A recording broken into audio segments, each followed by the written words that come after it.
why Plymouth Argyle? What was it about this job in particular that attracted you? Well, I remember in December I come here with Birmingham City, and first time I've been here, and I was so impressed with firstly the atmosphere. It was a very, very difficult game for us at the time, and then once there was contact with the club, I knew I wanted to come here, and it was a long process in order for me to be appointed as head coach, but it was enjoyable and something which is probably the first time I've been through that process, as thorough as it was, and I enjoyed it. And obviously the club felt that I was the best man to take the club forward, and I've heard a lot of good things about the place, about the football club, and over the last month since I've been in, all that has shown the togetherness of the football club, the togetherness of the staff, has been outstanding and really refreshing for me to be a part of that. So delighted to be here. Hopefully I can move this club forward and be a success, and I'm excited to get started. Talk about moving the club forward. What are the ambitions, the aspirations here? What can you see this club achieving? I think we need to be clever as well in how we work, of course, and that's obviously the gentleman to either side of me and the owner, Simon, who have the goals and the targets for the club. Of course, I'm not going to come out and say we're looking to get Premier League in a year's time. I think we need to be realistic, and what we're trying to do is build on where the club has been over the last 5 years, which has been rising and getting better over the last 5 years, and I think we need to gradually keep moving forward and keep trying to improve, and certainly improve on last season, and hopefully at the end of a time frame which we have in place, we can get closer to that Premier League. There's obviously no way of sugarcoating it. Birmingham City didn't go well. Obviously you were kind of thrown into an impossible position in Derby before that. But is there an element of you feeling that you need to prove yourself as a manager to people as well? You always have to prove yourself. I think that's something I had for 20 years as a player, and as a coach. Wherever you are, whatever job you're in, you have to prove yourself. That's normal. That's a pressure which comes with the job, and of course, when you go into jobs, you leave yourself open. If you don't get results, then obviously there's consequences to that, which was the case at Birmingham. But now I'm here. I'm ready. I'm excited. I've took a lot of time to reflect on what happened at Birmingham City, and sometimes things happen for a reason, and the good thing which has come out of it means that I'm here now, and I'm here to go and be successful, and I really believe in that. I'm a confident person. I back myself to do that, and yeah, as I said before, just looking forward to getting started. I've got another couple for you later on, but I'll let people ask some questions first. Just a final one from me to Andrew or Neil or both of you. What was it about Wayne that particularly impressed you, and do you feel it's a calculated gamble given it didn't go so well into that? That's coming my way, isn't it? Apparently. Oh, I'll jump in as well. Cool. The passion and enthusiasm that Wayne showed on the playing field, he reproduced at the interview, and blew us all away. Absolutely massively passionate to get the opportunity to manage Plymouth Argyle, passionate to take us forward to the next stage of our development, and totally committed. Difficult to say no, and we had some outstanding other candidates, but difficult to say no to that kind of person. Yeah, I'd endorse that. Right through the process, and Wayne said it was a long process and very thorough. He stood head and shoulders above anybody else. Really wanted the job as well. It was the right time for him at this club. We're ambitious. Wayne's ambitious. He's a winner. We're a winning club. We want to be a winning club. So it felt our vision matches Wayne's vision as well.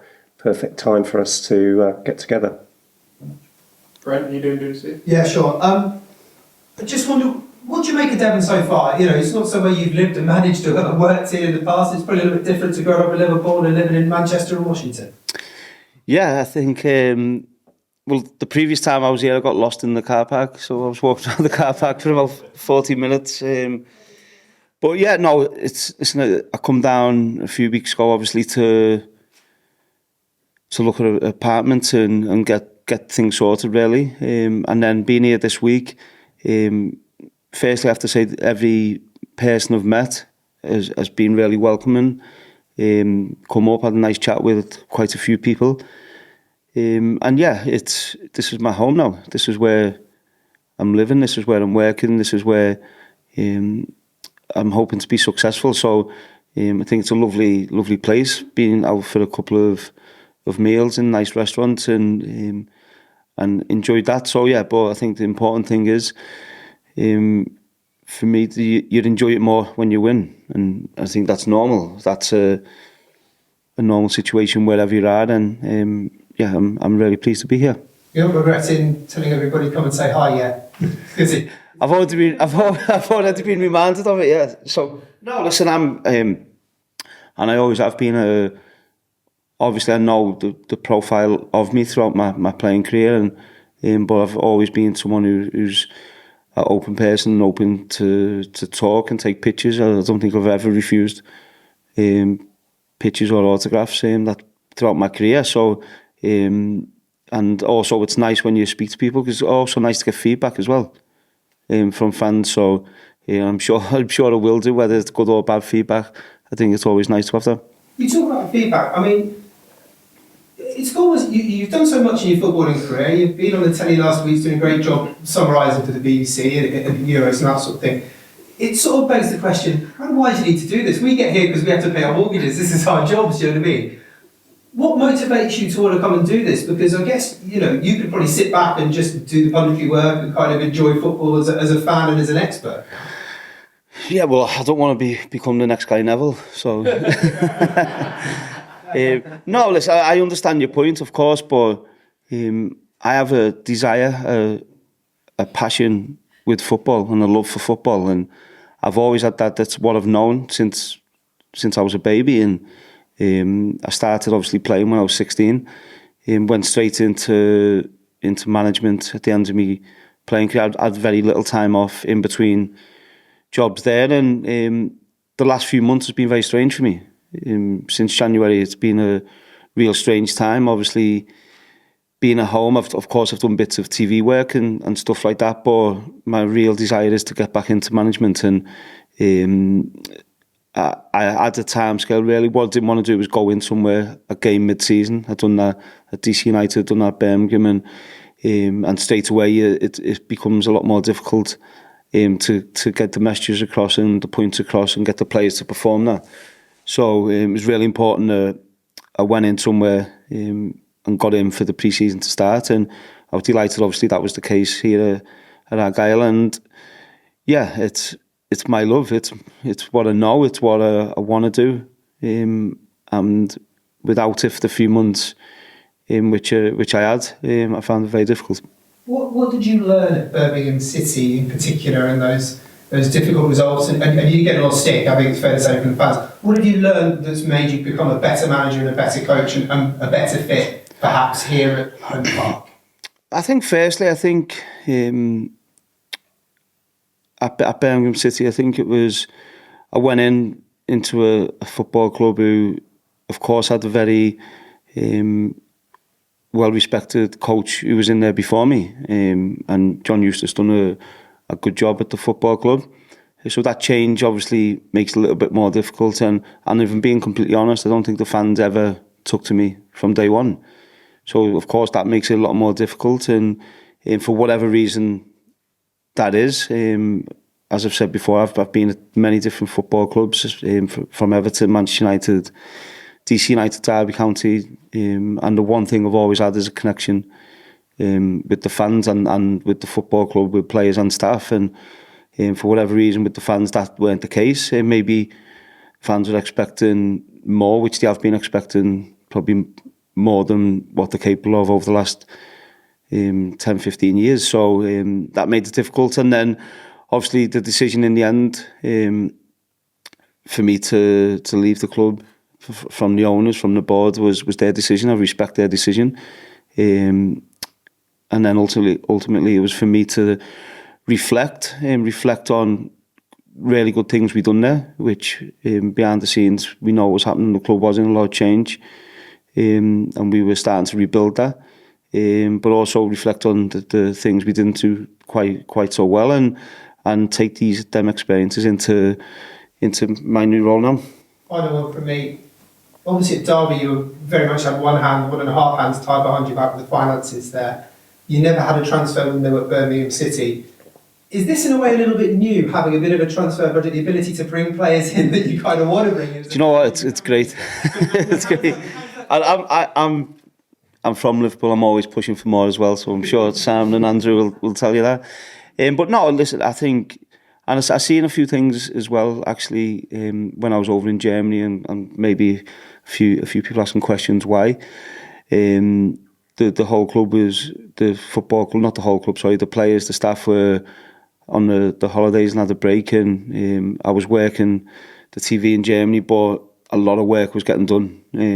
As we've seen already, 3 players through the door already. There was a lot of work with recruitment, with Neil, with Andrew, in making sure we put ourselves in a position that if the players we identify are available to bring in, we do that as quickly as possible. That's what I asked for, and the club have been great in doing that. So it wasn't the case of me being out in Germany and not working. There was a lot of sleepless nights as well, and a lot of preparation in terms of presentations for players, and speaking to players, current players who were at the football club, and getting to know them a little bit more as well. So there was a lot of work being done, but so happy to be in here now and to meet the players, meet all the staff, and we've had a good first few days. Brilliant, thank you. Chris? Wayne, Chris Harrington from Plymouth Live. In my experience, Plymouth's a great city to live in. I'm sure you'll have a great time when you're down here. First question is, you mentioned the atmosphere in that Birmingham Argyle game just before Christmas. Argyle had home sellouts every game last season. How much are you looking forward to experiencing match day at home park as the Argyle manager? Very much so. I think it'd be nice to be at a stadium, a home stadium which sells out every week, and I've seen that atmosphere firsthand. I thought it was great, and not just the atmosphere during the game. I think when I arrived at the stadium, the atmosphere of the players, myself getting off the team bus and walking through the fans was great. And it's something when you go to an away stadium which it was at the time, you take note of, and that was really a big reason for me to want to be here. If I'm being honest, I think that connection is so important, which you have with the fans of the football club, and it's a privilege for me to be here, and think it's a football club which is trying to move forward, and my job is to try and make that happen. What can fans expect to see from Plymouth Argyle with you as the head coach? The style of play, what's the ideas and the principles you've been trying to instill in the players? Well, I'm certainly not going to say no fear football, which was put out last time, which never come from my lips. But no, listen, I want to be an attacking coach. That's something I've always wanted to do, and to play entertaining football. Obviously with control as well. I don't want it to be unorganised press. I think my teams have always been very organised. But we play good football, entertaining football, and of course you want to score goals. That's what everyone wants to see, and my style of play and how we play is all aimed to do that. So it's a lot of work, obviously, to get that into the players now over the next 5 or 6 weeks for the first game of the season. So that's what we're working on now. That's already started today. Normally pre-season, over the years when I was training, it went from running on the beach to the first week you don't see a ball. Every day the players get the ball out. I think it's really important that they understand how you want to play, positionally, how you want to play. Fitness-wise is so important. We have to be a fit team, so there's a lot of work ahead for the players over the next 5 or 6 weeks. But I have to say, they've started over the last couple of days really well, and I've been really impressed with them. You're the fourth of the club in now to become Argyle manager in a row. Stephen Schumacher was one of those predecessors of yours, and obviously you had connections with him.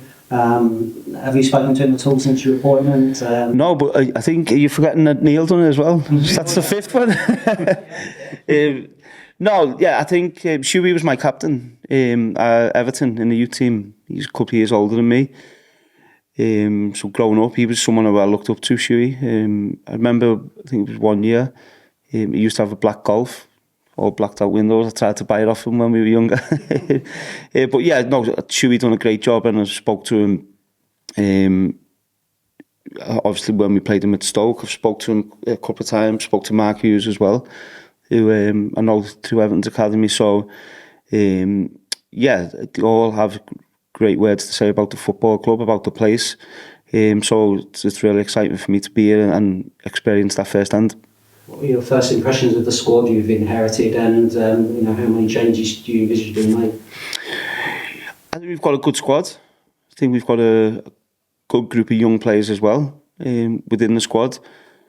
Of course, I want to bring players in, which we've already started with that, as you know, and we're hoping to get a few more players in. And these are messages which I've given to the players as well. So I'm not saying anything out of hand, which I haven't said to the players. I'm looking to bring players in. But ultimately, the message to the players is everyone's got a chance. It's on them players to prove to me they deserve to play, and that's how I've always worked. Hard work is a very good skill set to have, to come in and work hard every day. My job is to give them the details of how you make them better, how you position your body, how you move the ball, what foot you pass the ball to, making sure all that's correct, and tactically make sure we get it right. And if we do that, we'll do very well. And but also I feel I can improve the players. I think they can improve. Whether that's young players or some of the more senior players as well. It's a good opportunity for me to give them my information, what I want, and hopefully I can see them improve. And if we do that mixed with the players, new players who come into the club, I think we're in a really good place. Morgan Whittaker is somebody that you've played with and managed to at Derby. He clearly had a superb season for Argyle last season, getting in the Championship Team of the Year. There's been speculation already about his future. There will be, I'm sure, between now and whenever. How do you see Morgan's future at this football club? Do you see it being beyond August? What's the situation with him? Yeah, well, I think for Morgan, firstly, he's a fantastic player, of course, as we've seen last season. But he's a really good human being as well. And obviously, I play with more. I actually, after COVID, when you can go back in groups of 2, I was training with Morgan the first week, which wasn't nice and wasn't easy at my age to try and keep up with him. But yeah, Morgan has come in, as everyone else has, for pre-season training. Trained really well, I have to say, with a smile on his face. And he's a quality player. There's no getting beyond that. So I'm sure there will be interest. I'm sure there will be bids for him. But from our point of view, he's an Argyle player. And I want to try and move forward with Morgan. Of course, if you're getting crazy offers as a club, you have to look at that. But we want him here. We want him to be part of the squad. Thank you very much, Wayne. Good luck for the season. Thank you. Hi, you okay? Oh, the biscuit girl. Don't tell them. Welcome to Plymouth. Thank you. It's fabulous to have you here. I've been speaking to some of the fans who are buying shirts in their droves this morning. And they've all said, how excited they are to have you here, how they're really optimistic about next season. One of the guys said that he was surprised how calm you were, because that wasn't reflective of how you were as a player. Is that how you want to be as a manager? Well, that's how I have been as a manager everywhere, every club I've been at, and yeah, a little bit different, certainly to me as a younger player. But I think your energy in different ways, and whether that's you have different managers, and we all see that. You have managers who are constantly shouting at the side of the pitch, telling the players what to do, giving the information. I believe the work we do in the training sessions, the players get to know that very quickly and understand it. So they know the way we want to play. So I think the players reflect you on the touchline, and having a calmness. I want my players to play with a calmness, but also a energy as well. And this is what I felt as a player as well. If you look across and you see your coach going crazy on the touchline, I don't think it sends the right message. That's my personal opinion. And of course, there'll be times where you have to give that message to players and you know, give them a shout now if you like. But I think it's important that you keep your focus, keep your calmness, because that really reflects your players, and the players will know 100% what I expect of them. But yeah, I think for me that's certainly one of my skill sets. Talk about young players, and young players is something that this club is passionate about, bringing people through the academy. Got that with Adam Ramsden and Michael Cooper, and a good set of young players coming through. Is that something that you're really keen to promote, being where you come from? I've done that at every club I've been at. I think maybe about 20 debuts from the academy at Derby County. I think of 4 at DC United. In both of them too, there was 15-year-olds who made the senior debut. At Birmingham City, Rooney Donovan come through as a 16-year-old. And the messaging to them, to the young players, it's great because you get a chance to develop them. They've got so much more in them and so much learning to do. So you can help them with that. But ultimately, they have the same opportunity as what the senior players have. They come in. There's young lads who are coming out to Spain with us to train. I want to see them training to see if they're ready. And if they're training well enough, if I feel they're good enough and they're ready to play, they will play. And they have to work hard like every other player. They have to play with a freedom, express themselves. Don't be afraid to talk and tackle in training. I think that's always a key element you look for firstly when they come up with us. But ultimately, if I feel they're ready to play, they will play. Really, what an opportunity for those young lads who are listening to this now. Yeah, it is, and I think it's great. I was fortunate enough to get that opportunity myself at 16. But I know to all phrase, if you're good enough, you're young enough, or you're young enough, you're good enough, whatever, however way you want to put that. But yeah, if you come in and you show me it's a challenge for players. And as I've said before, the players were sat there. I spoke to them. Every player's got an opportunity. It's on you. It's on you to prove to me that you're ready and you're good enough. And if them players do that, whether they're 16 or whether they're 34, they'll get the chance. How much are you looking forward to the first game here at Home Park? You've talked about how you impressed you were when you were here back on just before Christmas. I mean, the fans are incredible here and they really want to get behind you. Yeah, I can't wait. Obviously, fixtures come out last week, and I'm really looking forward to the first game here. I think it's a chance for, obviously we've got the away game in Sheffield Wednesday, which is the most important game for us now at the minute. It's our next game, first competitive game, and then Cheltenham in the Cup. But I think the first home game here, it's a chance for myself, for the players to show what we've been working on in pre-season, and to show hopefully an improvement on the team last season. Can I just ask you a little bit about the Euros? How was it when you were over there doing your competition? Wasn't great because I'd done 3 games and I don't think I got an entertaining game at all. So it was difficult to actually speak with positivity about any of the teams I'd done. But no, it was interesting, different obviously to something I've done before. But as I said before, I was at the game, then a lot of work was getting done behind the scenes for the club, and I was always there with the excitement of coming in, starting here, and now I'm here. I'm ready. We obviously the lads started training yesterday, so they'll have a tough few days now till Sunday, till we fly out to Spain, and that's really where the main bulk of the tactical work and how we want to play, the fitness work we're putting into the players will happen. So I hope the players, when they get a chance to rest, take it, because it will be tough for them. bit of an ominous message for them. Yes.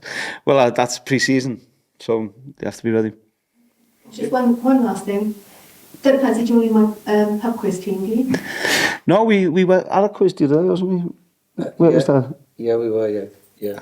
Yeah, we were at a quiz the other day. We didn't take part, actually. We got there, we went for food, and it was halfway through it. So, yeah.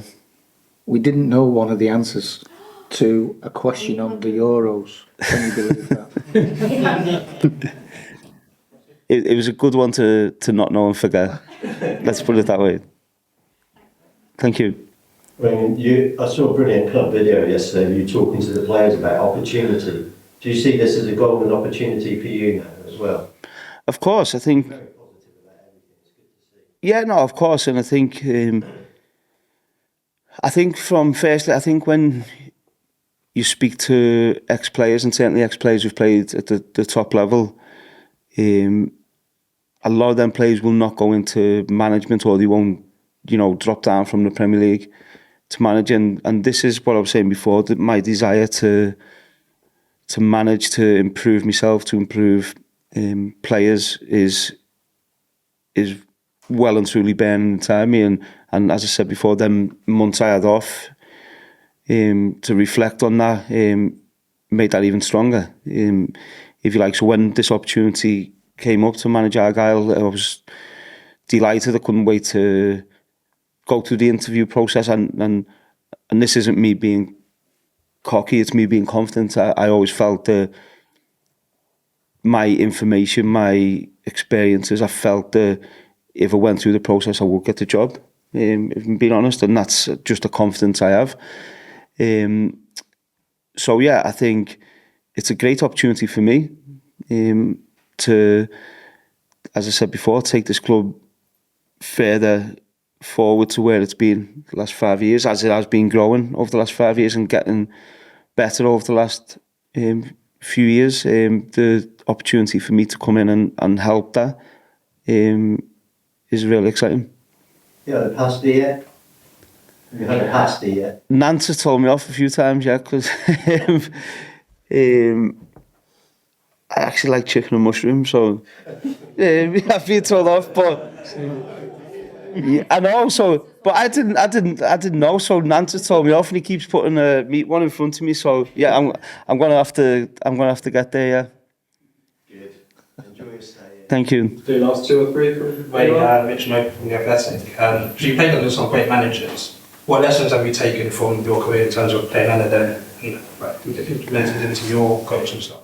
I think you always take information in from, and certainly when I got to my mid-20s, I think you start looking at your managers you're playing under, and I've played under, as you said, some, Sir Alex Ferguson, Mourinho, Louis van Gaal, Koeman, Capello in England, some, well, the best ever, really, in one of them, some very, very good, and some not so good, if you like. So you're always looking and seeing different things they're doing during training sessions, how they're speaking to the players, the information they're giving, how they manage players on an individual basis. You're always looking at the different traits they have, and you try and, take as many good ones as you can, but also, I think more importantly, the stuff you feel they're not doing so well, which you don't want to go down that route with players. For instance, players, I think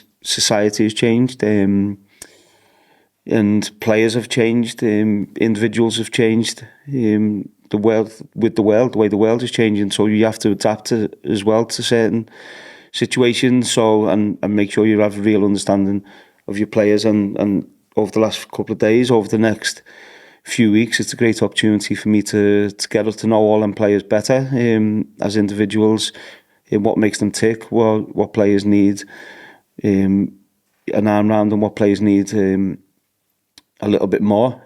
So this is a great opportunity over the next few weeks for me to get to know that, because the quicker I get to know that, the easier it'll be for me to understand what messages they need. And one for you and Neil as well. You made a few signings already. Are there any other positions that you're looking to strengthen? Well, for me, you always have to look if there's someone available who will improve the team, whatever position that is, then you have to be ready. And if it's a realistic opportunity to bring that player in, we have to be ready, whether that's myself, recruitment team, the owners, the football club. We have to be ready, and if it's realistic and we can do it financially, of course we'll look to do it. If it's something which is unrealistic, then there's no point in us wasting time on them. Yeah. Hi, Amy Christmas, freelancer. I think everybody's summed up basically everything that I wanted to ask, but just one last one. Is Colleen going to be moving down to Plymouth? And if so, does she need a new best friend? Do you know what? I nearly got through a press conference without Colleen coming up. No, she won't be. I think me children and certainly my eldest son is in a really important stage of his life and his football as well and his schoolwork. So she'll be coming down obviously when kids are off school. But on the other hand, it gives me obviously more time, of course, and you missed him, but this is my job. This is what I want to do. So, you have to sacrifice certain things in order to be the best you can be. And I'll see them as much as I can. And during the school holidays and stuff, they will come down. But I think for me children, the schoolwork and the football back home as well is the most important thing, that they get that right. So I don't want to take them away from that. Although I'd love to be with them every day. I have to suffer with that and put all my time and attention now into Plymouth Argyle to make sure we get it right. Well, good luck. I'm really excited. Thank you. What are you going to do? Just a quick one, Brad from Radio X. Obviously, Devon's a special place to live, just like Liverpool will be.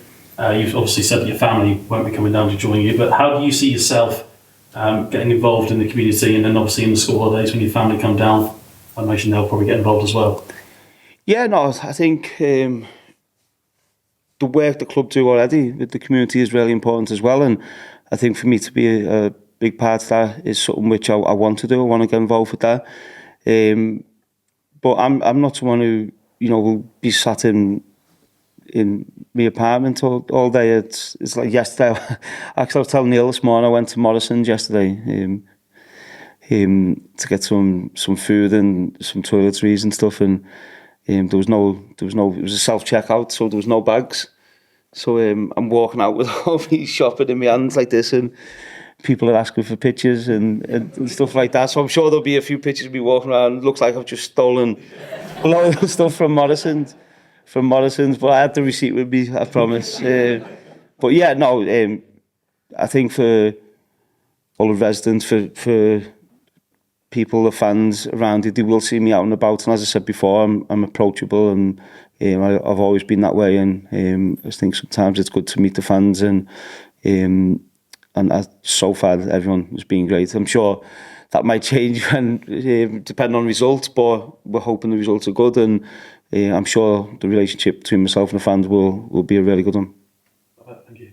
Hi Wayne, Hi. John Akers from BBC Radio Devon and 5 Live. The man sitting to your left is someone you know really well. How sort of key do you think that was in you coming? He's known you since you were 9 years of age at Everton, and that relationship that the two of you can have together, was that a big draw, and if so, why? Well, I think firstly, Neil obviously was one of my coaches at Everton, and I think the first time I'd seen Neil for a long time was when we played, wasn't it? Yeah. When we played here at Home Park in a 3-3 draw, and then beyond that, my first interview with the club was with Andrew and Simon.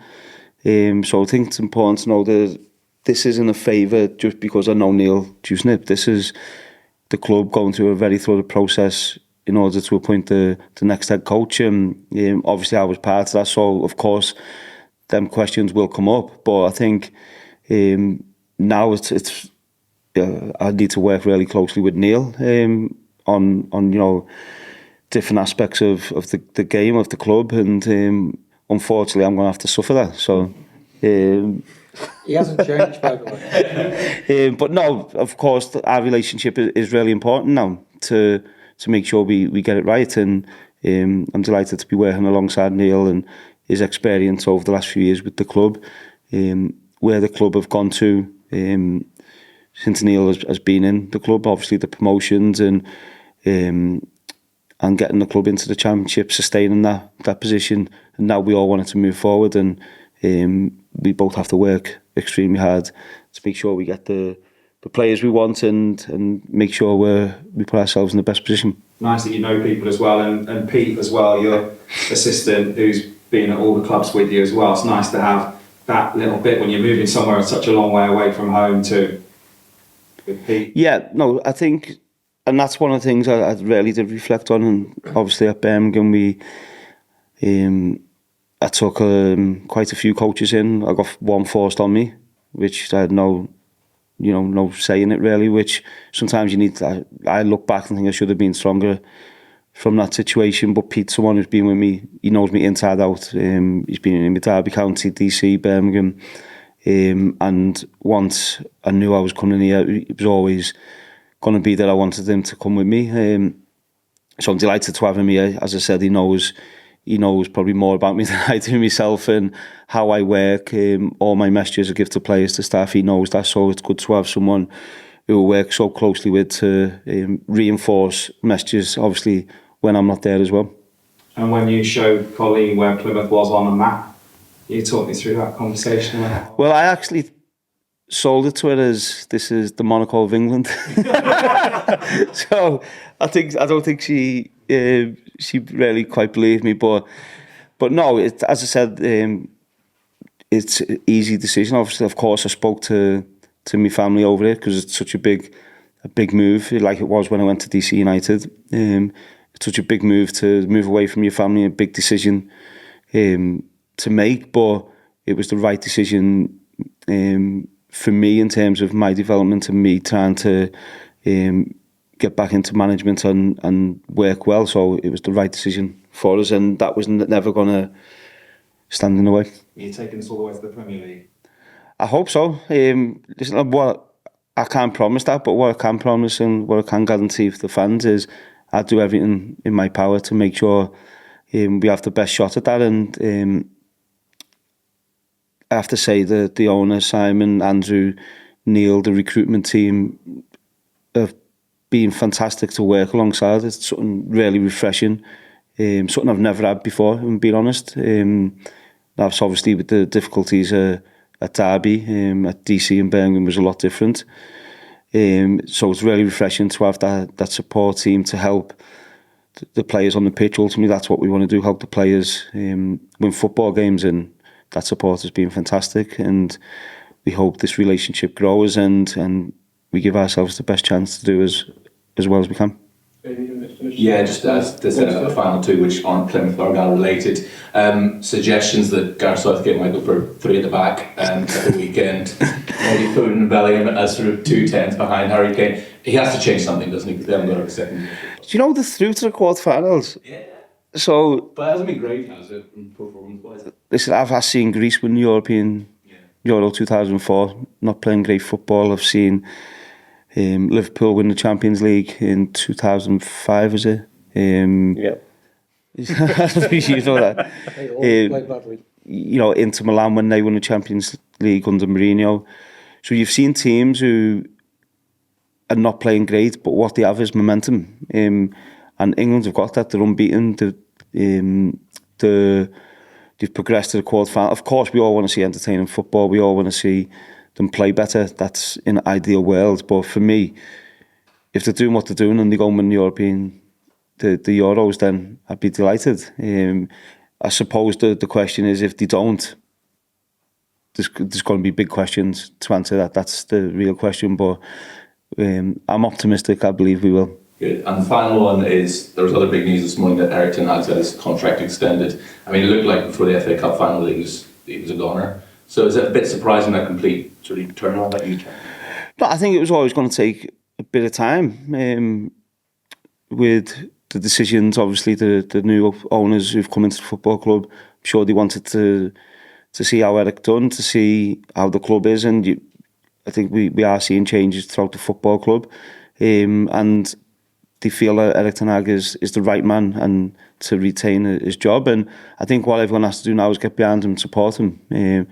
I think, I've said this last year, so it's not something new. I think the players have to improve and do better, because some of the players at the football club are fantastic players and they probably underperformed. So I think sometimes you always look at the manager and normally it's the manager who pays the price or gets the praise for that on the flip side of that. But Man United made the decision to stick by Erik ten Hag, which I think is great. It's not a new change again and starting from scratch again, and hopefully to give them the players to get better and improve.